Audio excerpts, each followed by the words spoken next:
안녕하세요. 예수님을 만난 사람들 세 번째 강의를 시작하겠습니다. 오늘 우리가 함께 살펴볼 본문은 마가복음 10장 46절에서 52절의 말씀입니다. 마가복음 46장 52절의 말씀을 통하여서 바디메오와 예수님의 만남을 함께 살펴보기를 원합니다.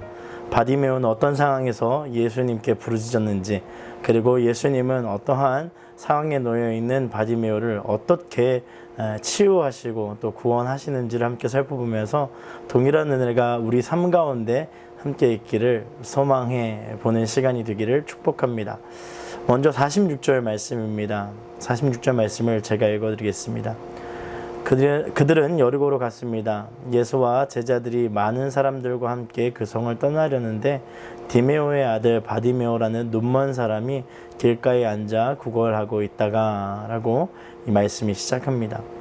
46절을 보면 예수님의 제자들 그리고 많은 무리들이 여리고라는 성에서 예루살렘으로 올라가는 장면을 기록하고 있습니다.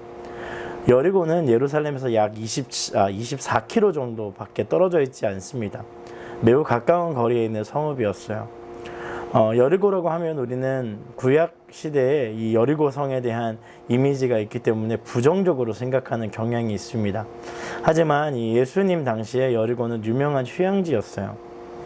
이로 인하여서 여리고에서 예루살렘으로 올라가는 이 길목에는 항상 많은 사람들이 오고 갔던 것입니다.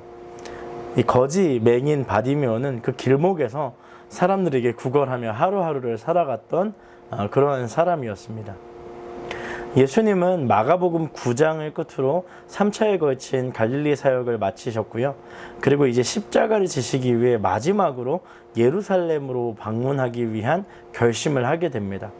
그 결심의 과정에서 이 여리고를 지나가야 하는 그 길목 가운데 있었던 것이죠. 그리고 그 예루살렘으로 올라가는 그 길에서 맹인 그리고 거지인 바디메오를 마주하게 된 것입니다. 굉장히 급하게 급진적으로 올라가야 하는 그 상황에서 거지 맹인 바디메오를 만나신 예수님, 그리고 그 기회를 놓칠 수 없다라고 생각했던 이 바디메오의 부르짖음이, 울부짖음이 시작되는 것이죠. 먼저 바디메오의 이름에 대해서 함께 이해해 볼 필요가 있습니다. 바디메오를 설명할 때 오늘 본문은 디메오의 아들 바디메오라고 이렇게 설명합니다. 디메오라는 단어의 뜻은요, 더럽다, 불결하다라는 뜻입니다. 즉 바디메오는 부정한 자의 아들이라는 뜻이 됩니다. 더럽고 부정하고 버림받은 자의 아들. 어떻게 이렇게 이름을 붙일 수 있을까 이렇게 생각해 보면, 당시의 유대 풍습에는요, 몸이 아픈 환자들을 모두 하나님께로부터 부정한 자라 칭하며 성 밖으로 내쫓았던 풍습들이 있습니다. 즉 유대주의를 통한 이 회복을 하나님 앞에서 경험하길 원하였던 극단적인 유대주의자들이요, 몸이 불편하거나 환자들이 있다면 예루살렘 성 밖으로 모두 내쫓아 버리셨던 것이죠. 그래서 예수님의 대부분의 사역이 예루살렘 중심이 아닌 예루살렘 외곽 중심으로 이 선교 현장을 이뤄내셨던 이유도 연약한 자들이 성문 바깥으로 내쫓임을 당하였기 때문입니다. 그리고 그 모든 회복함을 통하여서 예루살렘 입성하신 후에 십자가를 지신 것은 그 시대적인 배경 안에서 외부에 쫓겨났던 모든 사람들을 치유하신 예수님이 마지막 예루살렘에 올라가셔서 하나님의 그 통로, 하나님의 사랑을 온전함을 이 선포하는 선포의 의미도 있다라는 것을 우리가 함께 생각해 볼 수 있는 것입니다. 그런 바디메오가 사람들 속에서 구걸하고 살고 있었던 거예요. 버림받았던 사람, 하나님 앞에서 온전함을 잊지 못하여서 많은 시간들을 성문 바깥에서 구걸하는 자로 살았던 그 사람이 예수님을 만나게 된 것입니다. 그런 바디메오 앞에 예수님이 지나가시게 돼요. 오늘 본문에서 47절 말씀을 읽어드리겠습니다. 나사렛 예수라는 말을 듣고 소리치기 시작했습니다. 다윗의 자손 예수여, 나를 불쌍히 여겨 주십시오.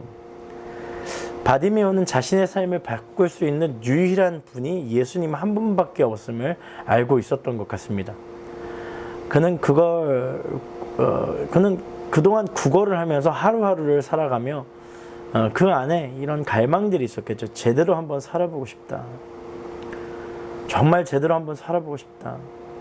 자신의 이름에 붙여져 있었던 더럽고 불결한 자라는 이 이름을 정말 지워버리고 완전한 치유받은 사람으로서 온전히 함께 구원받은 자로 살고 싶다라는 갈망이 있었을 것입니다. 그래서 47절을 보면 나사렛 예수라는 말을 듣고 이 바디메오가 외친 예수님의 이름이 나사렛 예수가 아니라 다윗의 자손 예수여야라고 호명을 바꿔 불러 외치게 됩니다. 이것은 매우 큰 의미가 있어요. 너무나도 재미있는 것이 당시에 예수님을 따랐던 제자들과 수많은 무리들은요, 예수님을 기정한 구세주로 생각하지 않았습니다. 이 무슨 얘기냐면 우리가 생각하고 있는 구세주, 영혼을 구원하고 온 땅을 치유하시는 분으로 오신 것이 아니라 예루살렘의 왕으로 오신 예수님에 대한 이 착각과 큰 꿈들을 나름 꾸고 있었던 것이죠. 그래서 오늘 본문 조금 위에 보면요, 마가복음 10장 37절을 보면 제가 읽어드리겠습니다. 37절입니다. 주께서 영광의 자리에 앉으실 때 저희 중에 하나는 오른편에 하나는 왼편에 앉게 해주십시오. 이렇게 이야기합니다. 무슨 얘기일까요? 예수님이 정권을 잡는 것이라는 기대감 속에서 한 자리라도 차지하고 싶은 그 마음으로 혈안이 되어 있었다는 것이죠. 이 많은 무리들이 예수님을 따라가는데 이 무리가 예수님을 정권을 교체하시는 그런 사람으로 생각했던 것입니다. 그리고 당대의 유대인들과 모든 사람들도 예수님을 반역자로 생각하기도 했다라는 것이죠. 그러니까 예수님이 가지고 있었던 이 지상 구원에 대한 이 복음적 메시지와 그들이 생각하고 있었던 구원에 대한 가치관이 달랐다라는 것입니다. 근데 이 모든 사람들의 무리가 예수님을 그렇게 정치적인 용도로 사용하기 위하여 자신의 꿈을 이루기 위하여 따라갔다면 오늘 본문에서 등장한 거짓 바디메오는 그분을 구주로 생각했다라는 것입니다. 예수님을 예언하였던 대로 다윗의 자손으로 오신 구세주로 생각을 하며 다윗의 자손 예수여라고 소리치고 있는 거짓 바디메오. 오늘 함께 강의를 듣는 여러분의 삶을 한번 돌아볼 수 있어야 합니다. 예수님을 통하여 나의 인생이 편안하여지기를 또 잘되기를 바라는 마음이 커서 예수님의 본질에는 관심이 없어진 믿음으로 살아가고 있지 않습니까? 그렇게 예수님을 곁에 함께하였던 제자들도 항상 예수님을 따라다니던 수많은 무리들도 예수님을 그냥 자신의 삶에 좀 더 좋은 것을 추구하기 위하여 사용하는 그러한 분으로 그냥 이용하기 위하여 예수님을 따라갔던 것입니다. 그런데 예수님이 이 땅에 오신 이유와 목적은 우리로 하나님과 화평하고 또 영원히 구원을 얻고 그로 인하여서 하나님의 뜻대로 살아갈 수 있는 존재로 변화되는 길을 열어주기 위함임을 우리는 간과해서는 안 되는 것이죠.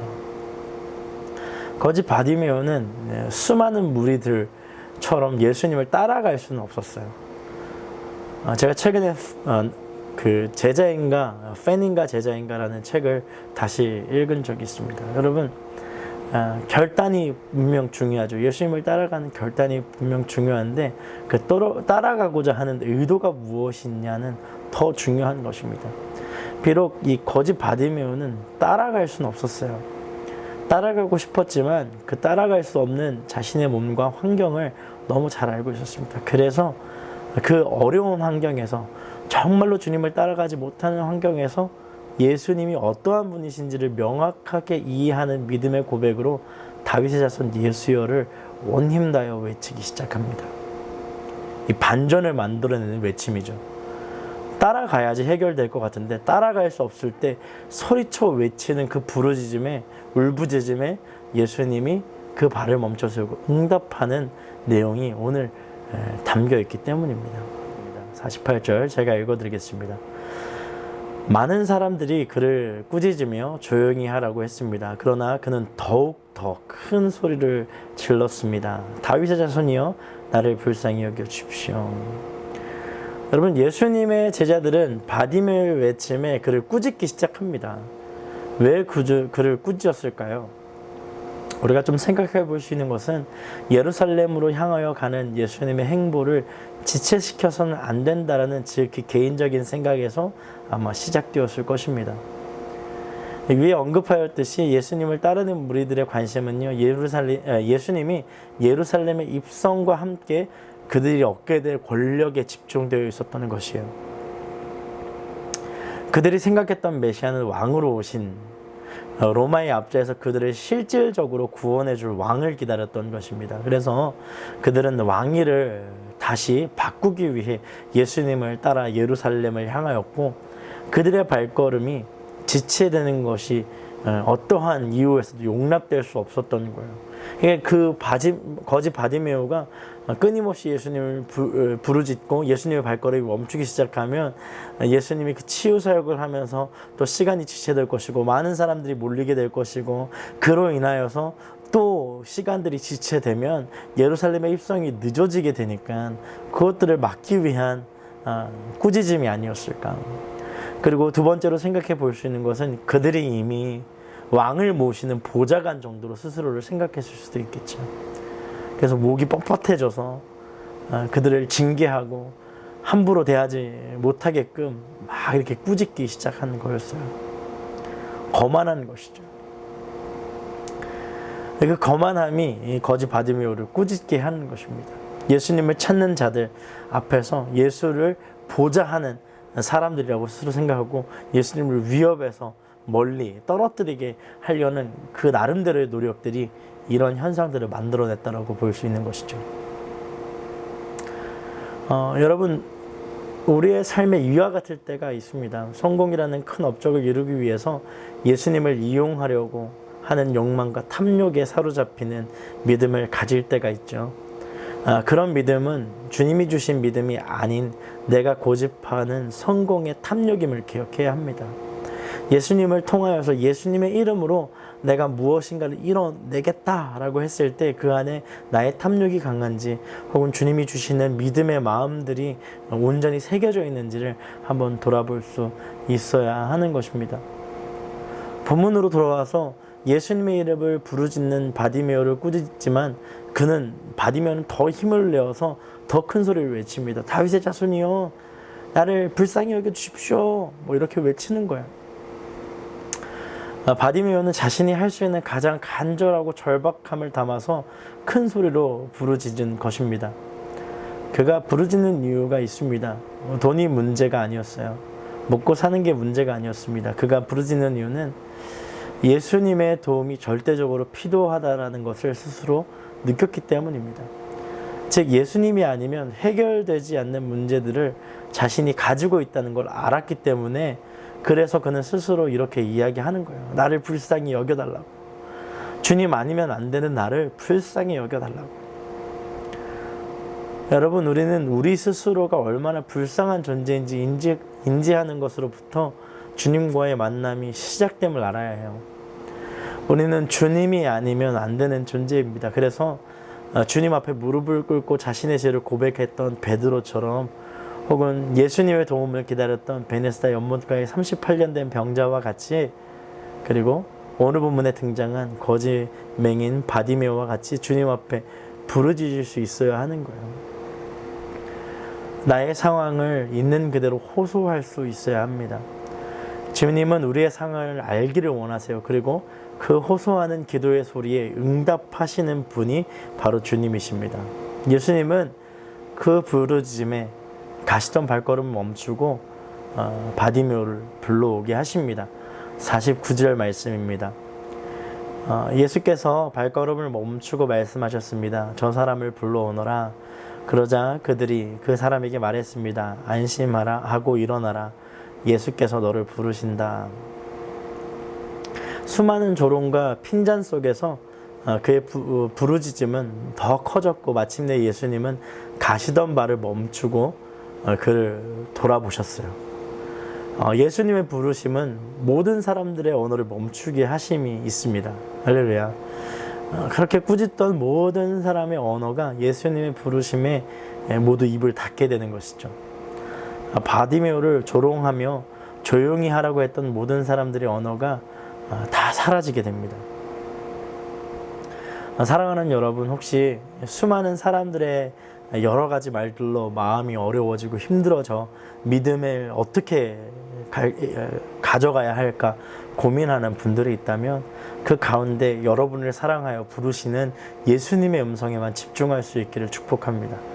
수많은 사람들의 이야기가 여기저기에서 흘러나올지라도 예수님의 부르심에 내 이름이 있고 그 불러주시는 그 음성에 귀를 기울이기 시작하면 우리의 삶에 해결되지 않을 것 같았던 그 중심에 있는 문제점들이 해결되기 시작하는 역사를 경험하게 되기 때문입니다.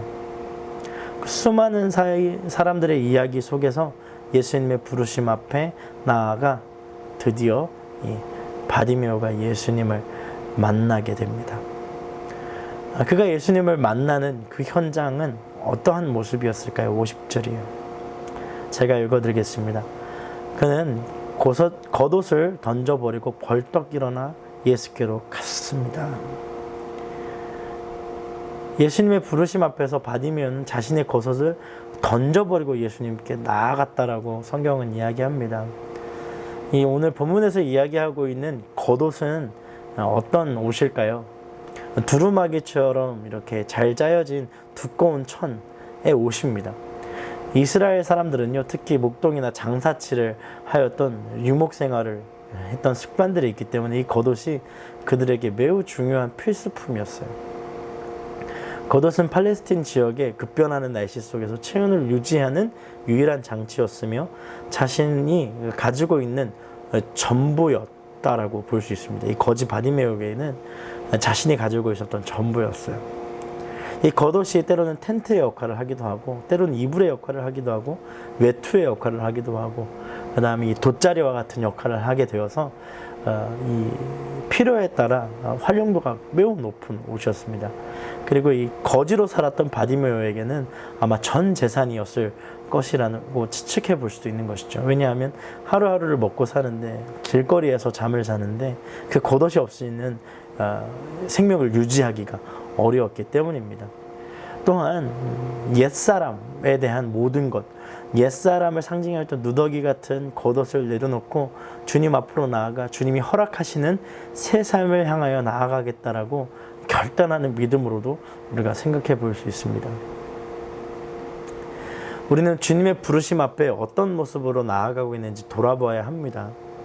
예수님께 가까이 가려는 사람은 옛 사람의 옷을 벗어야 하는 것을 알아야 합니다. 우리는 옛 사람의 습관을 모두 가지고 주님 앞으로 나아가려고 노력할 때가 있습니다. 이전에 가지고 있었던 삶의 습관, 물질의 욕심, 권력의 욕심들을 그대로 가지고 주님께 나아가려고 할 때가 있죠. 혹 제약된 모습도 그대로 손에 꽉 잡은 채로 나아가려고 할 때가 있습니다. 지금까지 내가 생각했을 때 나를 지켜줄 수 있는 것 같았던 모든 것을 내려놓고 주님을 선택하는 것, 그것이 바로 주님의 부르심에 응답하는 유일한 방법임을 기억해야 합니다. 그것을 선택하기 위해 이것을 내려놔야 하는데, 이것을 붙잡고 주님 앞에 나아가 내가 붙잡고 있는 것을 더 거룩하게 변화시켜 주세요, 더 화려하게 더 잘되게 해주세요 라고 기도하고 있는 우리는 정말로 욕심이 가득한 이 탐욕의 기도를 드릴 수밖에 없는 것이죠.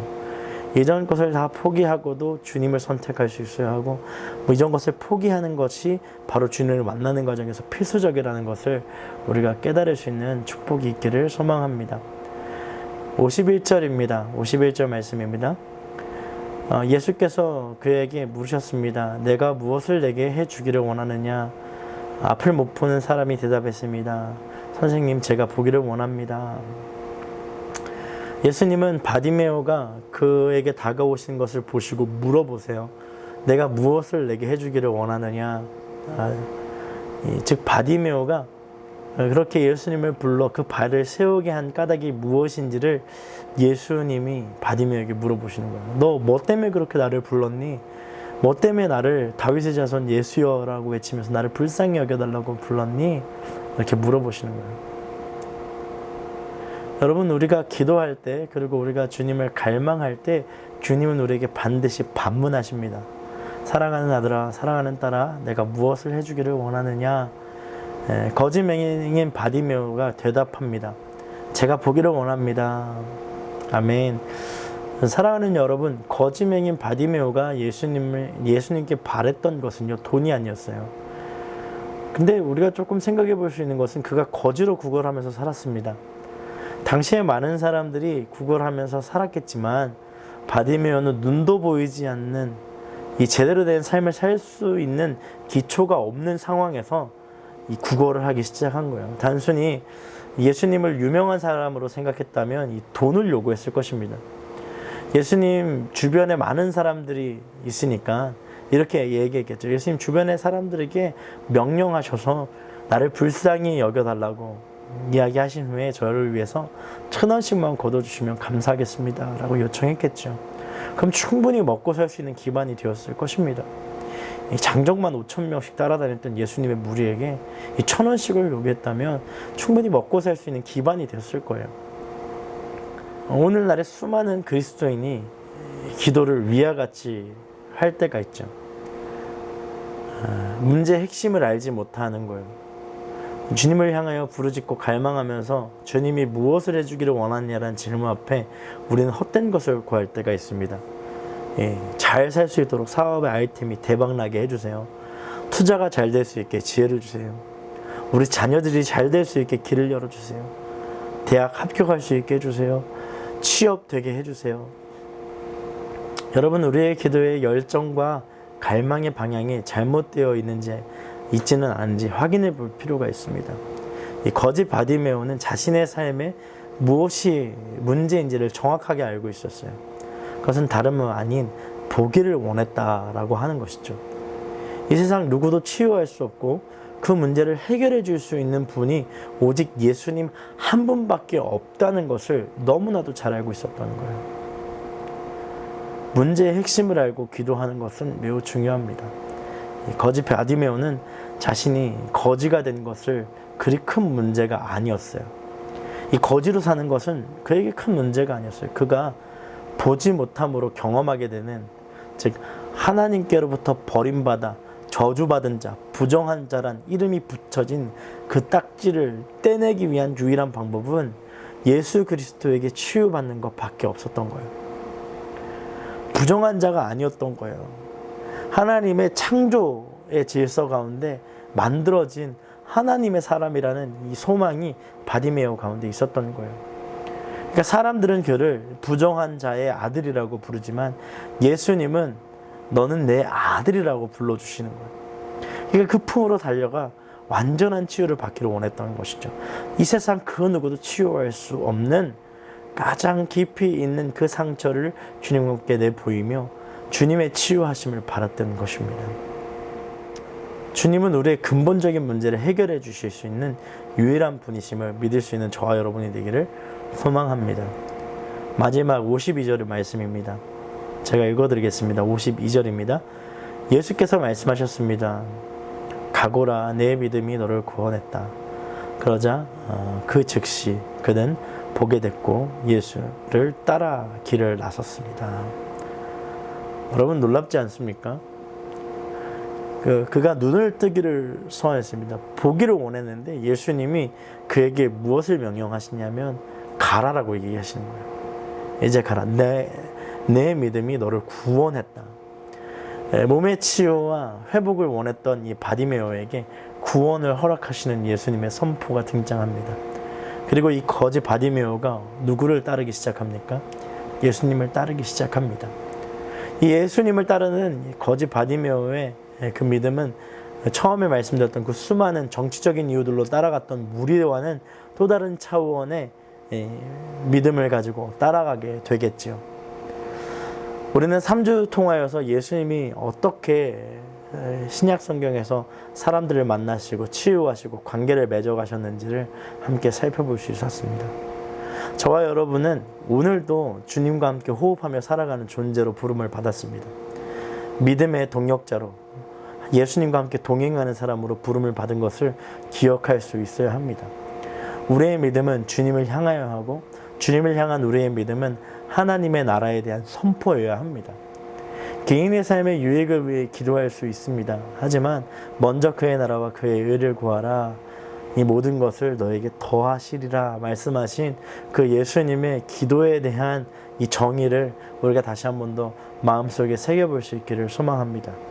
주님은 우리의 삶을 다 알고 계십니다. 그렇다면 우리가 주의 나라를 위하여 기도할 수 있는 자가 되어야 하고 주의 나라를 향하여 걸어갈 수 있는 준비가 되어야 합니다. 예수님은 이 땅 가운데 오셔서 그렇게 한 사람 한 사람을 어루만지시고 하나님의 나라가 어떤 것인지를 알려주셨던 거예요.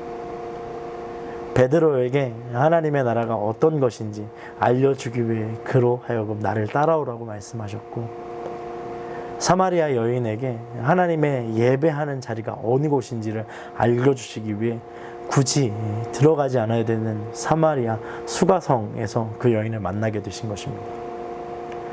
여리고에서 예루살렘으로 올라가시는 예수님, 그 올라가는 길목에서 거지 맹인 바디메오를 만나서 온전히 치유함으로 그가 하나님께 부적합한 자가 아니라 너는 내 아들이라 라고 말씀하셨던 그 예수님의 부르심 가운데 아들로 칭함을 받고 또 함께 걸어갈 수 있는 은혜의 회복을 경험하게 된 것이죠. 사랑하는 여러분, 여름 매우 덥습니다. 하지만 이 더위 가운데서도 주님의 은혜가 여러분의 삶 가운데 함께 있기를 축복하며 또 날마다 주와 함께 동행할 수 있는 저와 여러분의 되기를 소망합니다. 시간 함께 기도하겠습니다. 하나님 감사합니다. 3주간의 강의를 마치고 또 주님 앞에 기도하며 나아갑니다. 하나님, 이 강의를 듣는 모든 성령들의 삶 가운데 하나님의 은혜가 샘솟게 하시고 성령의 충만하심으로 회복을 경험하는 인생들이 될 수 있도록 축복하여 주옵소서. 함께 하실 주님을 찬양합니다. 감사드리며 예수님의 이름으로 기도드렸습니다. 아멘. 오늘 하루도 승리하시고요. 3주 동안 함께 해주셔서 너무 감사합니다. 또 기도하며 또 여름 가운데 하나님의 축복이 가득하기를 소망합니다. 네, 안녕히 계십시오.